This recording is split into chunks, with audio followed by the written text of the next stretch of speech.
What's up, YouTubers? We're going to do what I'm calling a bow in a can.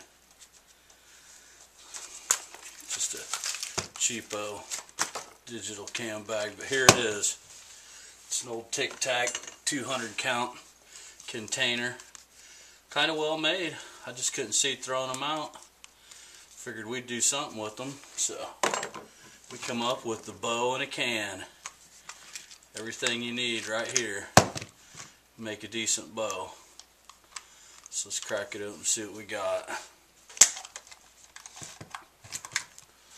Alright, I mean, I got her jammed full. So for starters, we got some bow wax, not paraffin, string wax. What is it? The Tektite bowstring wax, just to chunk it.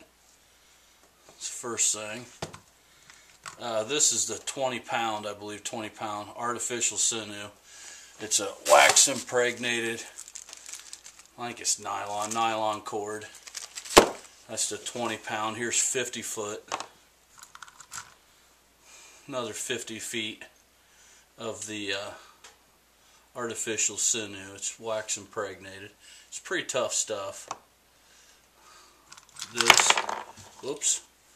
This right here is the 40 pound. Man, this is fresh roll. It's just so sticky. It's not funny. It's so waxed up. But here's 70 feet. It's a pretty good chunk. You can probably do 2 bowstrings with this. But it comes on a big old roll right here. I mean, you can just see it's just super waxy. It's the flat stuff. But you can buy either roll for $4 or $5. Amazon, eBay, gun shows, whatever. Pine pitch, charcoal binder, little stick, wound it up for your glue. Now these, I bought them at a gun show. I thought they were pretty neat. They're bone. I think they're off the scapula of something. But they're not sharp. A little bit of work with your knife, a little bit of an edge, but they got some penetration. But there's those 3. I made these 3. Just barrel banding, whiskey barrels, the banding, and some over there. But I just cut these out, big duckbill snips. Quenched them, heated them up, quenched them, and then tempered them. You can still see the purple from the tempering, but they're pretty darn sharp. Glue those on, artificial sinew. So those are ready to go. 3 of them. So you can make 6 arrows. Fletches, about 3 feet. Duct tape. Take 2 pieces, stick them together. Or even, put the arrow down the center, slap some on both sides, just 2 flights, really all you need. Knock the back, or you can even make 3, get real extravagant, however much detail and effort you want to put in it.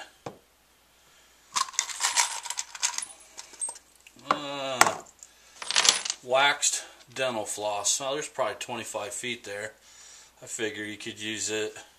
Make your string, use it as servings, or you could even use some of this as servings to make your loops. Just a little extra wax cordage. Some 8s. Figure out the length of your bow. Pound them in. Do a continuous loop string with the heavy sinew. Use the lighter sinew as servings, or like I said, the dental floss. A couple extra so you can lay out your strings, and just some smaller ones, all for string work. So I think I covered all the basics. Yeah, you'll have to get your shaft, you'll have to knock it, you're going to have a knife on you. If you got this kit with you, obviously you're going to have a knife on you. Bow, even a green limb will work. Just string it up, it'll still have springiness for a couple hours. Find something dead. This isn't something in 2 minutes you're going to put it together. This is kind of a long-term deal. Take you a day. much effort as you want to put, you can come up with something pretty nice. I mean, these are that style right there: whiskey band, pine pitch glue, artificial sinew. This, I made this one a couple years ago. It's been fired in the dirt, into trees. It hasn't broke. I mean, the binding from the pine pitch is still nice and solid. On the fletchings, this one just artificial sinew. I just split the feathers. Didn't want to get them all messy and glue them down, so I just did the sinew wrap every couple inches. Knock fire hardened on the end, artificial sinew. This didn't take long at all. Obviously it's not duct tape, but you could do this with the duct tape. And this thing off a 40-pound, 50-pound bow, it's going to be devastating. It's going to be a mortal wound. Whatever you hit's going to die. This isn't coming out because of the shape of those.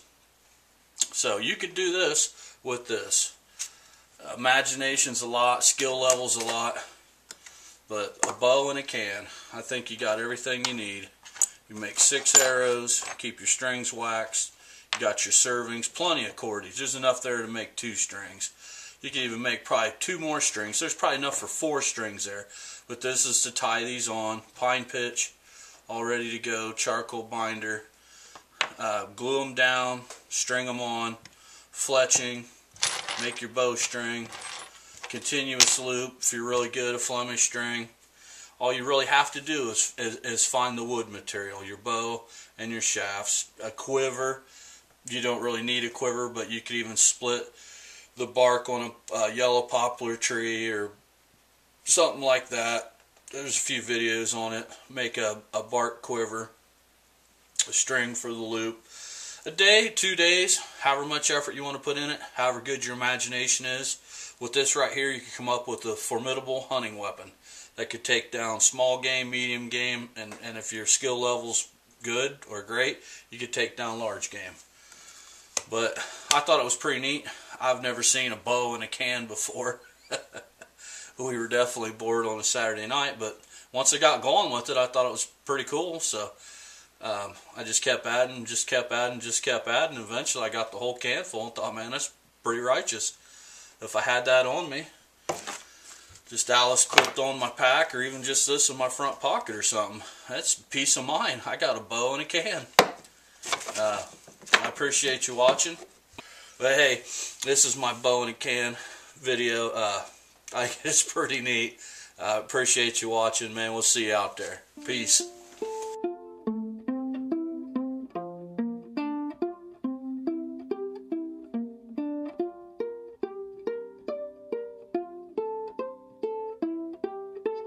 I can ride my bike with no handlebars, no handlebars.